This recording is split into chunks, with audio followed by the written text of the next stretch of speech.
یہ فرمایا گیا کہ اپنے خواب ہر کس ناکس کو نہ بتاؤ، ایرے غیرے کے سامنے اپنے خوابوں کو نہ بتایا جائے۔ اور مومن کے خواب کے بارے میں اللہ کے نبی صلی اللہ علیہ وسلم نے فرمایا وہ نبوت کا 46واں حصہ ہے۔ مطلب مومن کے اکثر خواب سچے ہوتے ہیں۔ نبوت اب بند ہو گئی، کسی کو نبوت نہیں ملنے والی ہے، لیکن اللہ تعالیٰ اپنے بندوں کو ہدایت دیتا ہے تو اس کے ذریعے ہیں۔ تو یہ خواب جو ہے بندوں کو ہدایت دینے کا ایک راستہ ہے۔ بسا اوقات تمہیں خواب میں وہ دکھا دیا جاتا ہے جس کی تمہیں حاجت ہو، یا تمہیں کسی چیز سے بڑا نقصان ہونے والا ہو، اس سے تمہیں آگاہ کر دیا جاتا ہے خواب کے اندر۔ تو خوابوں کی تعبیر ایک اپنا علم ہے، لیکن آپ کو میں بتاؤں جو اس کا علم رکھنے والے علماء ہیں انہی سے خوابوں کی تعبیر پوچھی جائے۔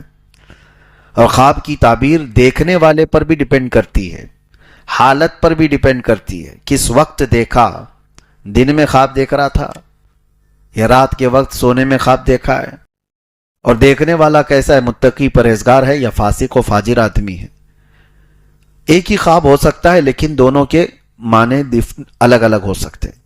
حضرت محمد بن سیرین یہ تابعی ہیں، خوابوں کی تعبیر کے بڑے عالم تھے۔ ان کی کتاب ہے تعبیر الرؤیا، جو اب تک امت میں خوابوں کی تعبیر پر لکھی ہوئی ایک بہت بڑی کتاب ہے۔ حضرت محمد بن سیرین نے کئی مرتبہ خوابوں کی تعبیر کو قرآن سے اخذ کر کے بتایا۔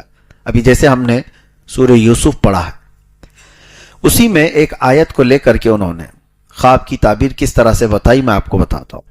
ایک شخص آیا اور اس نے کہا کہ میں نے کل خواب میں دیکھا کہ اذان دے رہا ہوں۔ اذان دے رہا ہوں یا اذان سن رہا ہوں؟ سنیے، خواب میں اگر اذان دے رہے ہیں یا سن رہے ہیں تو کیا تعبیر ہو سکتی ہے؟ تو آپ نے اس کے بیک گراؤنڈ کو چیک کیا اور معلوم کرایا کہ کیسا شخص ہے یہ۔ بتایا گیا کہ نماز روزے والا ہے، دیندار آدمی۔ تو آپ نے کہا مبارک ہو تجھے، تو عنقریب حج پہ جانے والا ہے۔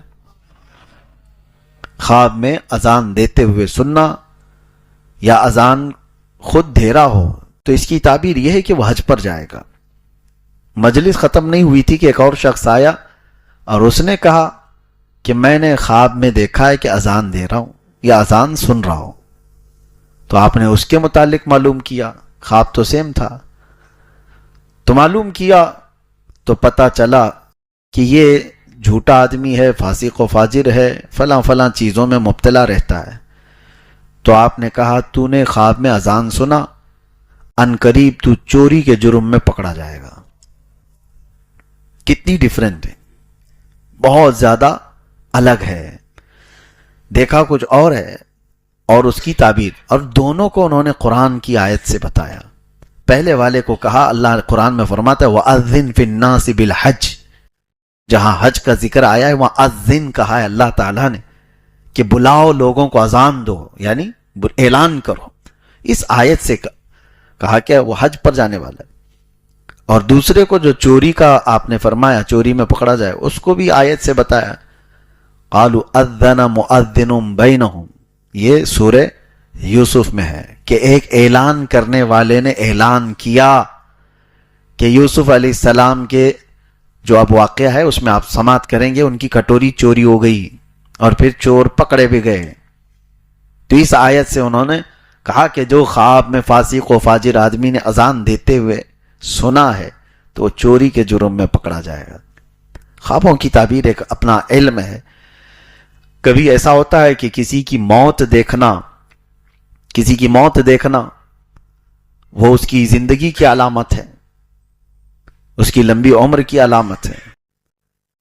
مجھے آج آپ کے سامنے میں شیئر کرتا ہوں خوابوں کی تعبیر، کیونکہ چلتے پھرتے رہتے ہیں تو وقت نہیں ملتا بہت ساری چیزوں کو دیکھنے کا، اور کبھی کبھار ایسا ہوتا ہے کہ خواب آدمی بھول جاتا ہے۔ مجھے بات یاد آتی ہے، کچھ بزرگ جو انتقال کر چکے وہ اگر آئے ہیں ملاقات کرتے ہیں، ہنسی خوشی بات چیت ہو رہی ہے، یہاں تک تو ٹھیک ہے، لیکن گلے ملتے ہیں جو انتقال کر چکے، ہم تو اچھا ہی سمجھتے ہیں انتقال کیے ہوئے ہمارے باپ ہیں، چاچا ہیں، کوئی بھی ہیں، وہ تو مجھے کافی دنوں کے بعد میں خواب کی تعبیر دیکھا تو پتہ چلا کہ مرے ہوئے پرانے لوگ اگر گلے مل لیں تو اس کے جیل جانے کا اندیشہ ہے، اس کے جیل میں قید ہونے کا اندیشہ ہے۔ خوابوں کی تعبیر ایک بڑا علم ہے۔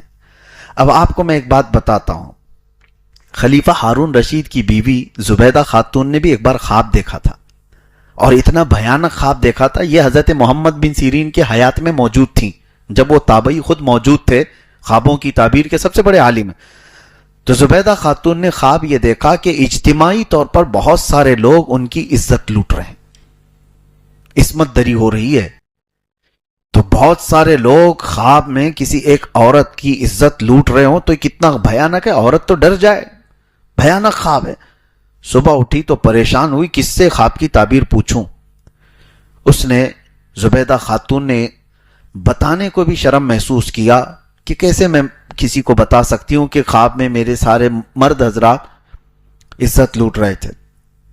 تو اپنی ایک خادمہ سے زبیدہ خاتون نے کہا کہ جاؤ حضرت سیدنا محمد بن سیرین کے پاس اور جا کر کے ان سے کہنا کہ تو نے خواب دیکھا، توجہ چاہتا ہوں، تو نے خواب دیکھا کہ بہت سارے مرد میری عزت لوٹ رہے تھے۔ کیسے کہے گی وہ بادشاہ کی بیوی نے ایسا گندا خواب دیکھا ہے؟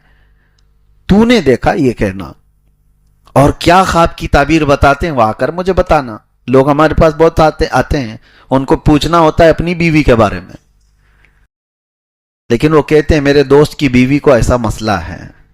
کوئی بات نہیں، آپ کی دوست کی بیوی کا بھی ہم جواب دیتے ہیں۔ اگر ایسا کوئی پوچھنا چاہتا ہے تو کوئی حرج نہیں ہے، حیا کی وجہ سے۔ خود کی بیماری کو بھی اگر کسی دوسرے پہ ڈال کے پوچھتا ہے، میرا دوست ہے اس کو ایسا پرابلم ہے، کوئی بات نہیں، آپ کو بھی ہو سکتا ہے۔ تو ہمیں اتنا تو اندازہ ہوتا ہے۔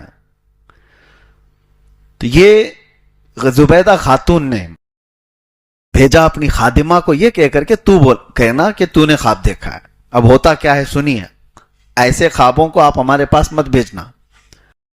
وہ خادمہ تو گئی حضرت محمد بن سیرین کے پاس، وہ چلتے پھرتے آدمی نہیں تھے، خوابوں کی تعبیر کے بڑے عالم تھے۔ کہا کہ حضور ایک بڑا بھیانک خواب میں نے دیکھ لیا کل۔ کہا کیا دیکھا؟ کہا بہت سارے مرد میری عزت لوٹ رہے تھے، میں ڈر گئی صبح اٹھ کر کے۔ تو آپ نے پوچھا اچھا کیا کام کرتی ہو؟ تو اس نے کہا میں خادمہ ہوں، کنیز ہوں محل میں۔ تو آپ ہنسنے لگے، جھوٹ بول رہی ہے، تو یہ خواب دیکھ ہی نہیں سکتی، تو نے یہ خواب دیکھا ہی نہیں، جھوٹ کیوں بول رہی ہے؟ تو اس نے کہا آپ کو کیسے پتا؟ کہا پتا ہے، تو خدمت کرنے والی باندی ہے، اور یہ اس قسم کا خواب تو نہیں دیکھ سکتی۔ تو اس نے کہا اچھا چھوڑیے، کوئی بھی بات ہو، کوئی بھی دیکھا ہو۔ کہا کون دیکھا ہے بتاؤ۔ پھر اس خادمہ نے بتا دیا کہ خلیفہ ہارون رشید کی بیوی ملکہ زبیدہ نے خواب دیکھا۔ تو حضرت محمد بن سیرین نے کہا ڈرنے کی بات نہیں، جاؤ اس خواب کی تعبیر اتنی اچھی ہے کہ جا کر اپنی خاتون سے کہو عنقریب وہ ایک ایسا کام کرے گی جس سے پوری امت نفع اٹھائے گی، امت کا ایک بہت بڑا حصہ اس سے فائدہ اٹھائے گا۔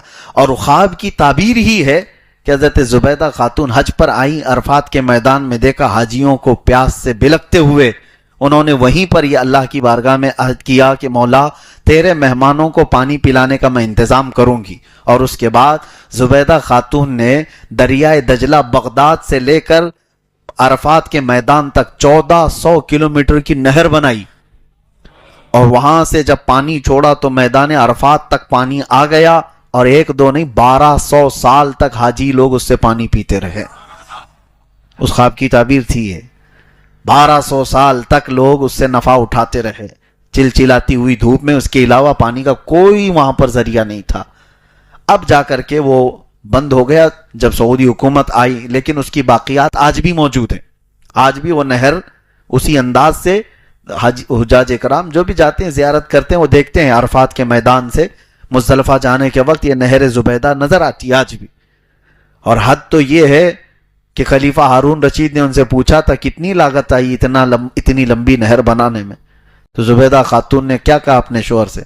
کہا میں یہ قومی خزانے سے پیسے نہیں لی تھی، یہ میرے ذاتی خرچے کے پیسے تھے، اس سے میں نے بنوائے۔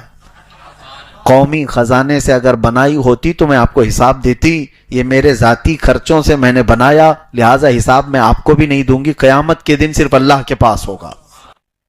آج تک کسی کو پتہ نہیں اس نہر میں کتنی لاگت آئی، کتنا پیسہ گیا، وہ اللہ والے لوگ۔